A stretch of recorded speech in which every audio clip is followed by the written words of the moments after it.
Now, what is the end game of every business? You probably guessed it. Easy guess. Profit. Now, what do you actually do with the profit? How do you strategically utilize it to fuel your entire business?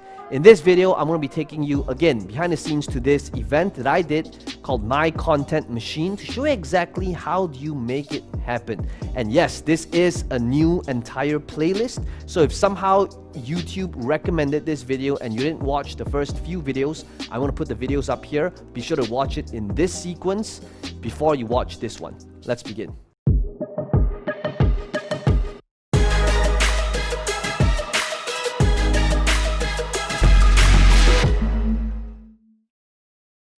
Ultimately, the whole purpose of number 4 is to move people into number 5, right? And what is number 5? Number 5 is the most common asset that most people would know of, which is basically the capital asset.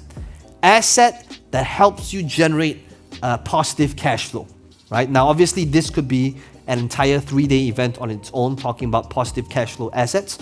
But ultimately, why are we building up the social asset, the digital asset, the proprietary asset, and systems asset? Is so that we can use the money and the profit that we are making and push it and reinvest it back into business, into things that produce positive cash flow. Now, in the context of marketing and business and in this industry, what does it mean? It means reinvesting that cash flow into the business. Okay, so how can you utilize this in the context of social media? So for example, my team, when it comes to social media, they are given a budget every single month to spend on reinvesting it in building an audience and a following. Okay, so for example, inside Instagram, my Instagram manager would take care of, for example, these shout out campaigns. So for example, this example here is from Millionaire Mentor, which is someone that we advertise with our shoutouts. And we do it with many different people. So if you notice, like on his page, you notice about every 3 to 5 days, they will do a shout out and make a post and link it back to us. And we work with about 50 plus different influencers to do these shout outs for us. And what we're really doing is my team is taking an allocated budget and paying these different influencers to do these shout-outs that in turns get us a bigger following. So what is it really doing? We are utilizing that to fuel number 1 again, right? It goes back into number 1, which is the social asset. It goes full circle. We're taking the thing that's generating us positive cash flow. We're now empowering our team, giving them a specific budget, free hand to spend this money however they want, with just one report at the end of each month on how they're utilizing that budget to fuel number 1 again. This could be shout out campaigns, this could be giveaways, this could be all these different things. Slightly bigger picture. So this was a studio that I built recently, last year. So we paid about 800 grand buying up this unit, and we transformed it into like a full-fledged CMN style type of thing. And the purpose of that is, again, to use that to fuel number 1. So what do I do? What did I use this studio for? If you watch like my YouTube videos, you notice like a lot of my videos are shot in this studio. We've got about 6 different sets in this studio over here.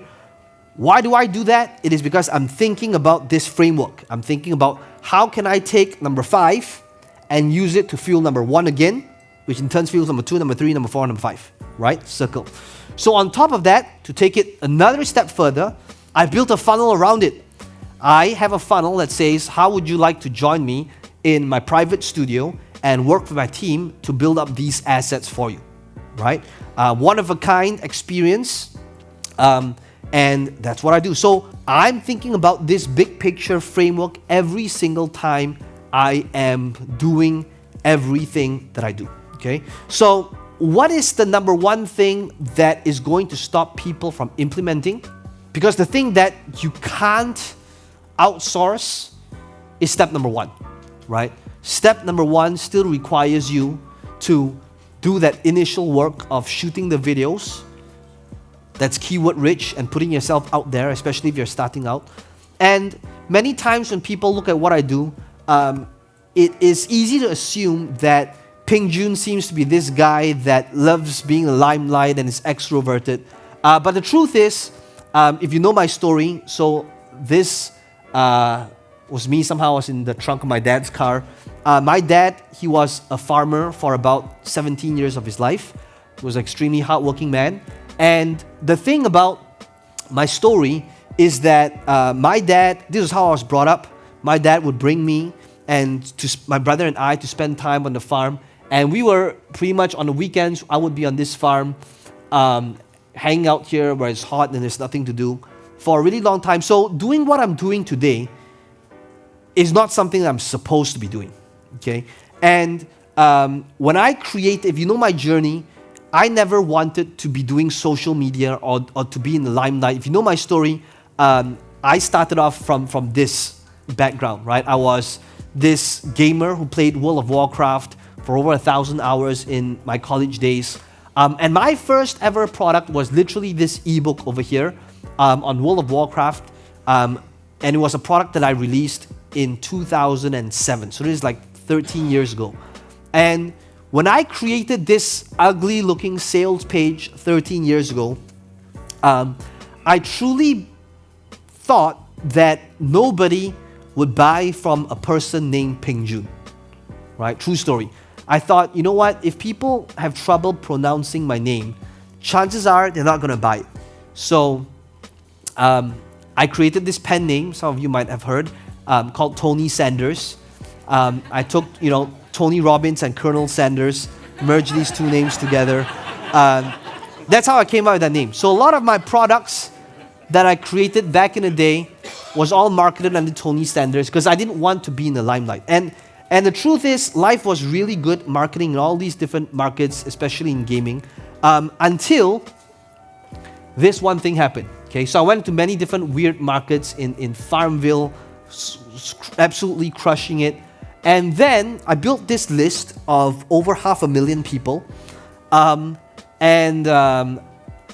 list, overnight, I got this email from Aweber, which is the company that I was working with. And overnight, they shut my account down.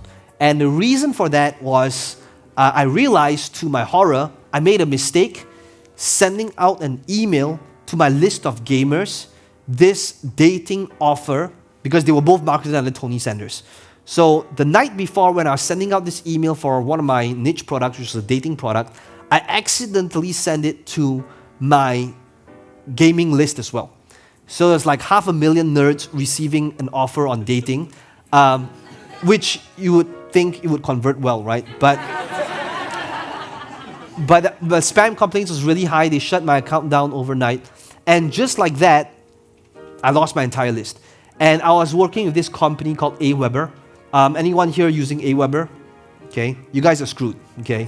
Aweber refused to give me a backup of my list, even though, it would cost them nothing, but somehow they refused to give me a backup. I didn't back up my list for some reason. So I lost my entire business just like that. And I was forced to make a decision to start all over again. And I thought, what if I could teach people what I did in the gaming market and teach people how they can monetize what they know as well. And for the first time, looking back in retrospect, this is what forced me to get out of my comfort zone and start creating and putting myself out there. So 2012 was the year this happened. This is when I started putting myself out there. And people just look at the result. Okay, they look at the big stages. They look at the table rushes. They look at all these different, they look at the sizzle reel. Okay, but what people don't see is the real reel. I believe some of you might have seen this video. How many of you here have seen this video, right? How many of you have not seen this video? Oh, okay. So this video over here was a video of my first ever speaking event that I attended. And one of the things that I didn't know about this speaking event until many years later was that it was actually recorded. And many years later, the organizer asked me, he said, "Hey, Peng Joon, do you know that your presentation at the event was recorded?" And I didn't know. And they said, "Would you like to see it?" And I said no, because I knew it would be cringy and horrible at the same time. What people don't see, what the rest of the world don't see, is that I was absolutely horrible. Okay, you guys want to see it? Okay, okay. So here, guys. By the way, this video is not on YouTube, and I'm not mentally prepared for it still to be on YouTube. Is it cool that you guys don't record this? Yeah. Okay. Cool. Okay. So here's what happened. Okay. Okay, so what's going to happen tonight, you're going to have to write clearly and larger. Because when you do that, everything looks really, first of all, confusing and unimportant. Yep. So at dinner tonight, I want you to practice, you use this flip chart or something, practice writing like I write or Blair writes. Okay. That's not going to work. People will be go, what the fuck did he, why can't I see it? And now it looks unimportant, and you're now spending more time thinking about the fact that I can't read it than what you're talking about. Guys, yes or yes? So you can see my handwriting was absolutely horrible, and it hasn't really improved over time. But here's what happened next. Okay, so at this training, one of the things that I was learning was how to make a pitch and an offer on stage, right? So this was totally new to it, no idea how it works, and here's what happened. You see, the hotel which I booked only allows up to 40 people. And right now, Speed it up. I think there's only 21 spots left. So, You cannot say, I think there's only 21. Is there or isn't there? Just say there's 21 spots available. I think there's only 21 spots. No, you cannot say I think, because you sound like you don't know what you're talking about. Okay. You can't say I think. Don't you know? There's only 21 spots left. And now there's only 21 spots left. And now there's only 21 spots left. So here's what I'm gonna do. For the next 21 people... For the first 21 people... For the first 21 people who go to the back and register... Stop! You're putting me to sleep, man! Wake up! Jump up and down 5 times. Go, jump, jump, jump. 1, 2, 3, 4, 5, now! And that's how I started off. Okay.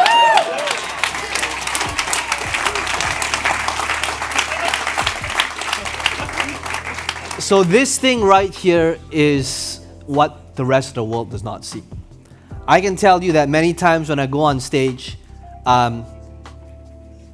without a script, without a music stand, which I've not used in like 8 years, it looks like Peng Joon has it easy.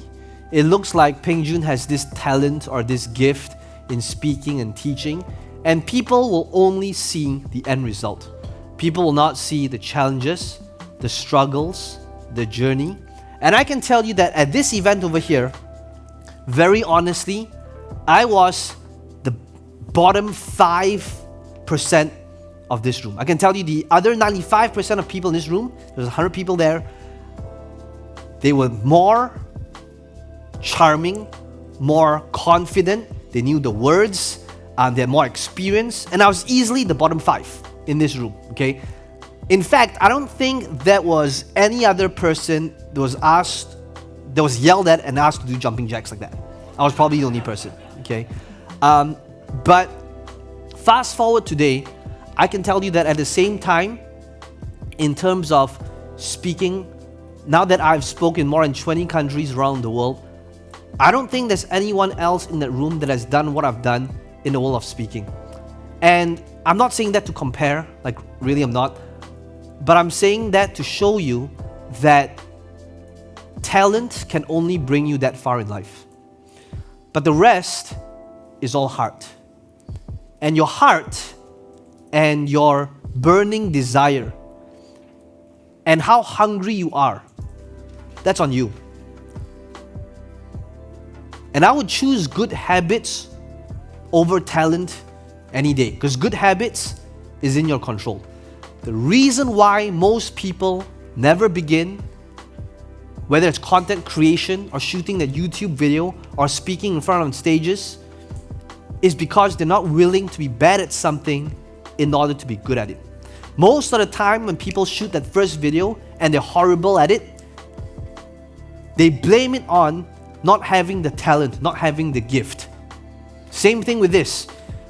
Most of the time when people do something that's new to them and they're horrible at it, they blame it on not having the gift, and therefore they never achieve mastery. The journey to mastery is really just in practice. When I started here, I started the same way how anyone that is new to the game would start off. I didn't know what to say. I had to print out and write up my entire script on a piece of paper because I didn't have the confidence to not have a script.